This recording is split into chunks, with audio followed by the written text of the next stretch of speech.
School തുറന്നതിന് ശേഷം വളരെ കൂടുതലായിട്ട് കണ്ടുവന്നിരുന്ന കേസായിരുന്നു പാരൻസ് കുറ്റം പറയും മക്കളെക്കുറിച്ച്. ഡോക്ടറെ, ഈ എല്ലാ കാര്യങ്ങളും കംപ്ലീറ്റ് ചെയ്തതിന് ശേഷം നമ്മൾ യൂണിഫോം ഇട്ട് വണ്ടിയുടെ എടുത്ത് പോകുമ്പോഴാണ് പറയുക ടോയ്ലറ്റ് പോകണം. അപ്പോൾ അതുകൊണ്ട് ഭയങ്കര ബുദ്ധിമുട്ടാണ് ഡോക്ടർ എന്ന് പറയും. അപ്പോൾ അവരോട് ചോദിച്ചു, സ്കൂൾ തുറക്കുന്നതിന് മുമ്പ് ഈ പ്രയാസം ഉണ്ടായിരുന്നോ? ഉണ്ടായിരുന്നില്ല ഡോക്ടർ. എന്താണ് എൻ്റെ കാരണം എന്താണെന്ന് അറിയാം ഡോക്ടർ, ഇപ്പം ഭയങ്കര ബുദ്ധിമുട്ടാണെന്നോ. അപ്പം അതെന്തുകൊണ്ടാണെന്നുള്ളത് ഇത് കുട്ടികളിൽ മാത്രമല്ല, ഇത് കോമൺ ആയിട്ട് കണ്ടുവരുന്നതും പരാതി പറയുന്നതും കുട്ടികളാകുന്നതുകൊണ്ടാണ് നമുക്ക് മനസ്സിലാവുന്നത്. ഇതേ പ്രശ്നം സ്ത്രീകൾക്കും പുരുഷന്മാർക്കും ഉണ്ട്. അതിൻ്റെ കാരണം വ്യത്യസ്തമാണ്. എന്തുകൊണ്ടാണ് ഈ തുടർച്ചയായിട്ട് ഇങ്ങനെ ബാത്റൂം പോകണം എന്നുള്ള ടെൻഡൻസിയാണ് നമ്മളിന്ന് പരിശോധിക്കുന്നത്. ഞാൻ ഡോക്ടർ സയ്യിദ് മുഹസിൻ.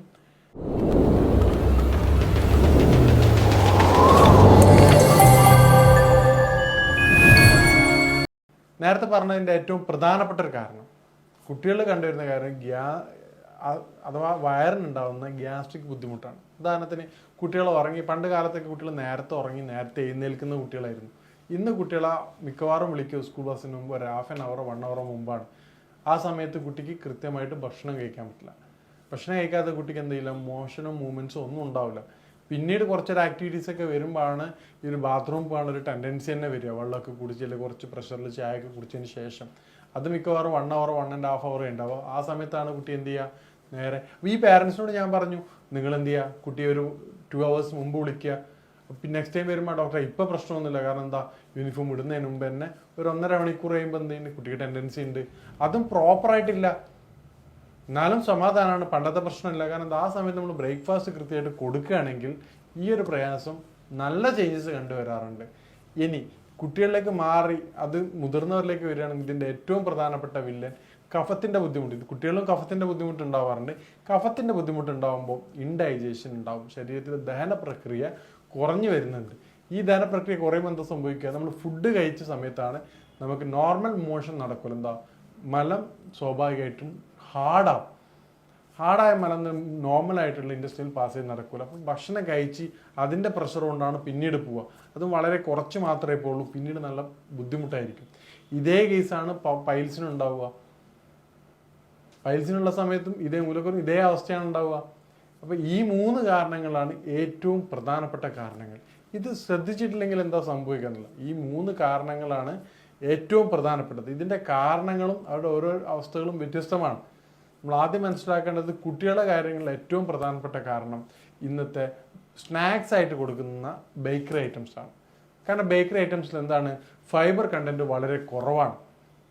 നമ്മുടെ ലൈഫ് സ്റ്റൈൽ തന്നെ ടോട്ടലി ചേഞ്ച് ആണ്. ഫൈബർ വളരെ കുറവാണ്, വെജിറ്റബിൾസ് കുറവാണ്. കുട്ടികൾ എത്രത്തോളമാണ് വെജിറ്റബിൾസ് കഴിക്കുക, ഫ്രൂട്ട്സ് എത്രയാണ് കഴിക്കുക. പിന്നീട് പ്രയോറിറ്റി എന്താണ് കൊടുക്കുക, ജങ്ക് ഫുഡിനാണ് കൊടുക്കുക.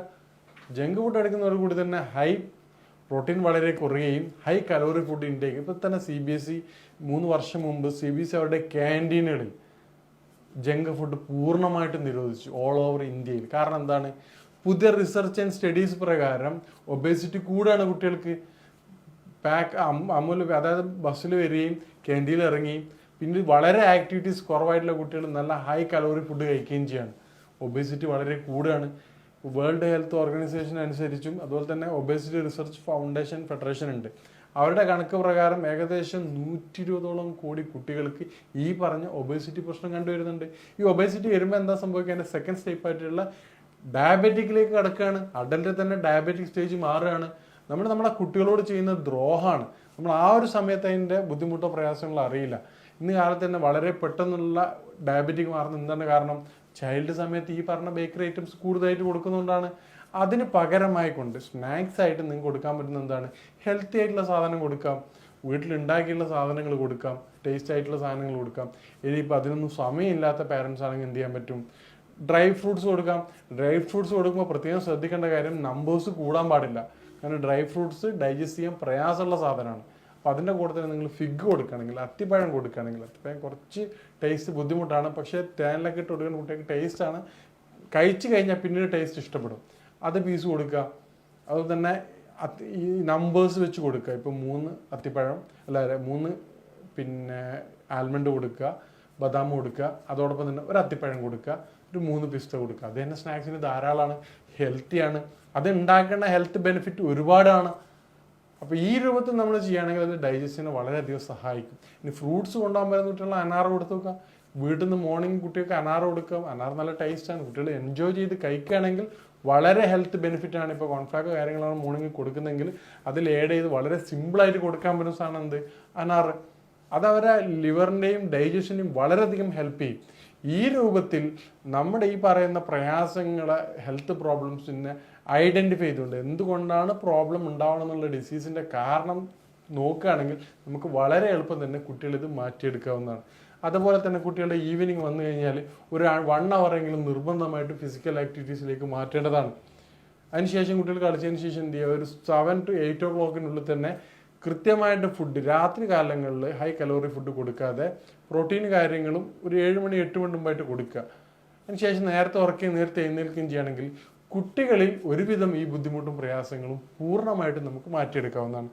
നേരത്തെ പറഞ്ഞ അഡൽട്ടിലേക്ക് വരികയാണെങ്കിൽ, മുതിർന്നവരിലേക്ക് വരികയാണെങ്കിൽ ഈ ഡൈജഷൻ 7 PM ശേഷം നേരത്തെ പറഞ്ഞ പോലെ ഉറക്ക് നിർബന്ധമായിട്ടും നിങ്ങൾ രാവിലെ എത്ര വൈകിട്ട് ഉറങ്ങി എഴുന്നേൽക്കുകയാണെങ്കിൽ രാവിലെ ഒരു 6 മണിക്ക് തന്നെ എഴുന്നേൽക്കേണ്ടതാണ്. അതിനുശേഷം ഒരു 1 അവർ ഫിസിക്കൽ ആക്ടിവിറ്റീസ് നിർബന്ധമായിട്ട് ചെയ്യേണ്ടതാണ്. ഈ ഒരു 1 അവർ ചെയ്യുന്നതോടുകൂടി തന്നെ നമുക്ക് എന്ത് വെള്ളം കുടിച്ചതിന് ശേഷം രാവിലെ പറ്റുകയാണെങ്കിൽ കുറച്ച് നന്നായിട്ട് ഒരു ചൂടുവെള്ളമോ പല ടെക്നിക്കൽ ഉപയോഗിക്കുന്നുണ്ട്. വെള്ളം വാട്ടർ തെറാപ്പി കഴിയുമ്പോൾ തന്നെ വ്യത്യസ്തമായ രൂപത്തിൽ വെള്ളം ഉപയോഗിച്ചുകൊണ്ട് തന്നെ കൃത്യമായ മോശം വരുന്ന പല പല ടെക്നിക്കുകളുണ്ട്. അല്ലെങ്കിൽ ഫിസിക്കൽ ആക്ടിവിറ്റീസ് ചെയ്യുകയാണെങ്കിൽ എന്ത് ചെയ്യും, ഒരു മോർണിംഗ് ബ്രേക്ക്ഫാസ്റ്റിന് മുമ്പ് തന്നെ കൃത്യമായ ശോധന ഉറപ്പുവരുത്താൻ സഹായിക്കും. ഈ രൂപത്തിൽ നിങ്ങൾ ട്രൈ ചെയ്ത് കഴിഞ്ഞാൽ നിങ്ങൾക്ക് 2 വീക്ക് കൊണ്ട് തന്നെ വിത്തിൻ 1 മന്തോ അല്ലെ 2 വീക്സ് കൊണ്ട് തന്നെ ചേഞ്ചസ് മനസ്സിലാവും. അതോടൊപ്പം തന്നെ നമ്മൾ കഴിക്കുന്ന ഭക്ഷണത്തിൻ്റെ ക്വാളിറ്റി നിർബന്ധമായിട്ട് നിങ്ങൾ ഐഡൻറ്റിഫൈ ചെയ്യേണ്ടതാണ്. രാത്രി ഹെവി ആയിട്ടുള്ള ഫുഡ് കഴിക്കാതിരിക്കുക. ഇപ്പം ഞാൻ പല വീഡിയോയിലും പറയുന്നതാണ്, ഇപ്പം ഫംഗ്ഷനോ കാര്യങ്ങളുണ്ടെങ്കിൽ എന്ത് ചെയ്യും, നമുക്ക് ഒരു യാതൊരുവിധ കോംപ്രമൈസും ചെയ്യാൻ പറ്റില്ല. പക്ഷെ ആ സമയത്തും ഫുഡ് തിരഞ്ഞെടുക്കാനുള്ള അധികാരം നിങ്ങൾക്കുണ്ട്. നിങ്ങൾക്ക് എന്ത് ചെയ്യാൻ പറ്റും, ഫുഡിൻ്റെ ക്വാണ്ടിറ്റി കുറച്ചുകൊണ്ട് സലാഡ് ഐറ്റംസ് കൂടുതലായിട്ട് ഉൾപ്പെടുത്തുക. ഫുഡ് പ്ലേറ്റ് പോലെ അത് കൂടുതലായിട്ട് ചെയ്യും. അതിനുശേഷം നിങ്ങൾ എന്ത് ഫുഡ് കഴിച്ചാലാണ്, അല്ലെങ്കിൽ എന്ത് ഡ്രൈ ഫ്രൂട്ട്സ് കഴിച്ചാലാണ് മോഷൻ എളുപ്പമാക്കുക എന്നുള്ള ആ തരത്തിൽപ്പെട്ട സാധനം എന്ത് ചെയ്യുക, അത് കൂടുതലായിട്ട് കഴിക്കുക. അപ്പോൾ കൃത്യമായ ശോധന മോഷൻ നിങ്ങൾക്ക് മോർണിംഗിൽ ഉണ്ടാവും. അതുപോലെ തന്നെ ഇമ്പോർട്ടൻ്റ് ആണ് water intake. Per body weight നമ്മൾ നോർമലി പറയാറുള്ളത് 20 കിലോ ബോഡി വെയിറ്റ് ഉള്ള ഒരു വ്യക്തി നിർബന്ധമായിട്ടും 1 ലിറ്റർ വെള്ളം നിർബന്ധമായിട്ട് കുടിക്കേണ്ടതാണ്. കുട്ടികൾ നമ്മൾ കാര്യം ശ്രദ്ധിക്കണം, സ്കൂളിൽ കൊടുക്കുന്ന ബോട്ടിൽ അതുപോലെ തിരിച്ചു വരുന്നുണ്ടോയെന്നോ അല്ലെങ്കിൽ സ്കൂളിൽ നിന്ന് കുടിക്കുന്നുണ്ടോ എന്നുള്ള കാര്യം നിർബന്ധമായിട്ട് ശ്രദ്ധിക്കേണ്ടതാണ്. പേഴ്സണലായിട്ട് നമ്മൾ സ്ത്രീകളായാലും പുരുഷന്മാരും ഏറ്റവും കൂടുതൽ സ്കിപ്പ് ചെയ്യുന്ന ഒരു സാധനമാണ് എന്ത്, വെള്ളം കുടി എന്നുള്ളതാണ്. കാരണം എന്താണ്, നമ്മൾ കാൽക്കുലേറ്റ് ചെയ്ത് നോക്കും, ഒരു ദിവസം ഞാൻ എത്ര വെള്ളം കുടിച്ചു എന്നുള്ളത് കാൽക്കുലേറ്റ് ചെയ്ത്, ജ്യൂസായിട്ടും ചായ ആയിട്ടല്ല, അത് നോർമലി എല്ലാ സമയങ്ങളിലും കുടിക്കാറില്ല. പക്ഷേ ഞാൻ ഒരു ബോഡി വെയിറ്റിനനുസരിച്ച് 1 ലിറ്റർ കുടിച്ചോ നോക്കുക. നേരത്തെ പറഞ്ഞ പോലെ ജ്യൂസും ചായയൊക്കെ ഈ പറഞ്ഞ നമ്മുടെ ബോഡി വെയിറ്റിൽ കൺസിഡർ ചെയ്യാവുന്നതാണ്. ജ്യൂസ് സ്ഥിരമായിട്ട് കറക്റ്റ്, ജ്യൂസ് എന്ന് പറഞ്ഞാൽ മാക്സിമം പോയി കഴിഞ്ഞാൽ ഇപ്പോഴത്തെ അവസ്ഥയിൽ 200 ml മാത്രമല്ല 250 ml മാത്രമേ ഉണ്ടാവുള്ളൂ. ഒരു ദിവസത്തെ ജ്യൂസ് ഒരാൾ കുടിക്കുക. മറിച്ച് ഈ പറഞ്ഞ ബോഡി വെയിറ്റ് 70 കിലോ ഉള്ള വ്യക്തിയാണെങ്കിൽ നിർബന്ധമായിട്ടും 3 ലിറ്റർ വെള്ളം നിർബന്ധമായിട്ട് കുടിക്കേണ്ടതാണ്. ഈ രൂപത്തിൽ നമ്മുടെ ജീവിത രീതി ക്രമീകരിക്കുകയാണെങ്കിൽ മേൽപ്പറഞ്ഞ ബുദ്ധിമുട്ട്, ഈ തുടർച്ചയായിട്ടുണ്ടാകുന്ന ബാത്റൂം പോകുന്ന ടെൻഡൻസി, എൻ്റെ ഫ്രണ്ട് ഉണ്ടായിരുന്നു, തുടർച്ചയായിട്ട് ഇതിനു മുമ്പ് പണ്ടൊക്കെ പഠിക്കുന്നതിന് മുമ്പായിരുന്നു. അപ്പോൾ ഈ പുള്ളി ട്രിപ്പ് എവിടെയെങ്കിലും പോകുന്ന സമയത്ത് പറയാം ഒന്ന് പോയിട്ട് വരുന്നു പറയും. എന്നാലും സാറ്റിസ്ഫൈഡ് ആവില്ല. പുറത്തെവിടെയും വണ്ടി കണ്ടാൽ പറയും പെട്രോൾ നിർത്താൻ പറയും, എന്താ പുറത്ത് പോകണം, ഒന്നും കൂടി പോകണം. അപ്പോൾ ഈ ഒരു ബുദ്ധിമുട്ട് ചില ആൾക്കാർക്ക് ഗുരുതരമായിട്ട് എഫക്റ്റ് ആവാറുണ്ട്. ആ രൂപത്തിലുള്ള ആൾക്കാരാണെങ്കിൽ നിങ്ങൾ നിർബന്ധമായിട്ടും വൈദ്യസഹായം തേടേണ്ടതാണ്. കാരണം എന്താണ്, സ്റ്റാർട്ടിംഗ് ഒക്കെ ആണെങ്കിൽ നിങ്ങൾക്ക് ഈ പറഞ്ഞ രൂപത്തിൽ ലൈഫ് സ്റ്റൈൽ ചേഞ്ച് ചെയ്തുകൊണ്ട് മാറുന്നുണ്ടെങ്കിൽ, അത് നല്ല ഇമ്പ്രൂവ്മെൻറ്റ് കാണുന്നുണ്ടെങ്കിൽ ഒരു 50% ഒക്കെ ഒരു 1 മന്ത് കൊണ്ട് മാറുകയാണെങ്കിൽ നിങ്ങൾക്ക് ധൈര്യമായിട്ട് ആ രീതി തന്നെ തുടരാം.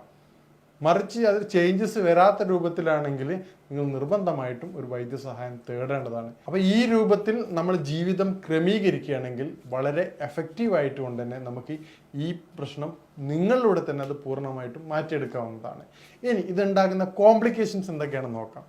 കുട്ടികളിലാണെങ്കിൽ നേരത്തെ പറഞ്ഞ പാരൻസ് പറഞ്ഞവർ അവരുടെ ബിഹേവിയർ ചേഞ്ച് ചെയ്യും.